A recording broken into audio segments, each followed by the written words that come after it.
Semua mereka yang berkuasa harus mempertanggungjawabkan kekuasaan yang diberikan konstitusi kepada mereka. Alat bukti yang otentik itu, kalau misalnya ada dalil bahwa digunakan BLT dan bansos itu secara melanggar aturan-aturan yang telah disepakati, maka itu sebenarnya dengan mudah kita meminta keterangan Mensos berapa yang disalurkan misalnya tidak pada tempatnya, misalnya kepada orang miskin yang dibantu dengan data-data KTP dan tanpa KTP, itu semuanya bisa dapat data otentik dari Departemen Kementerian Sosial. Sedang BLT itu dan bansos yang dikeluarkan itu, saya kira dengan mudah Kementerian Keuangan bisa memperlihatkan bukti berapa yang dikeluarkan tidak pada tempatnya, karena itu semua tercatat dengan ada apa yang dikatakan aturan main yang harus dipatuhi di dalam pelaksanaan daripada bansos dan BLT itu. Oleh karena itu menurut saya inilah konsentrasi bukti khusus tentang yang disebutkan Pak Lusif tadi, bahwa memang sudah diserahkan kepada Bawaslu pelanggaran TSM itu.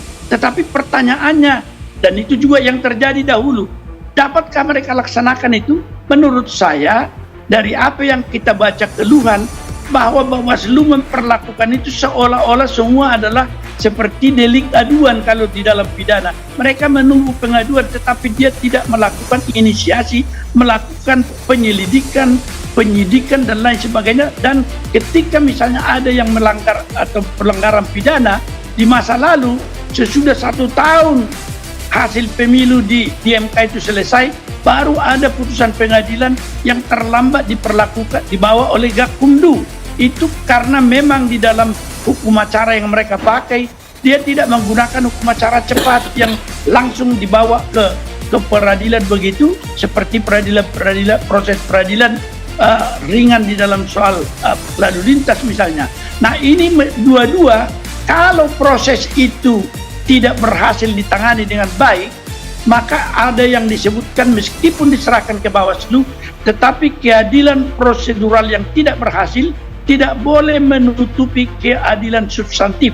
Itu merupakan dalil daripada MK. Oleh karena itu, di masa lalu MK memeriksa kembali apa yang dikatakan pelanggaran prosedural yang ada dan sengketa prosedural yang tidak ditangani, terutama yang menyangkut pelanggaran TSM tadi. Saya kira inilah yang menjadi ranah daripada perdebatan nanti, yang mudah-mudahan tidak banyak yang menjadi persoalan yang begitu memberikan dampak yang negatif di dalam ketertiban dan keamanan masyarakat kita, karena mempersoalkan pemilu pilpres ini terutama.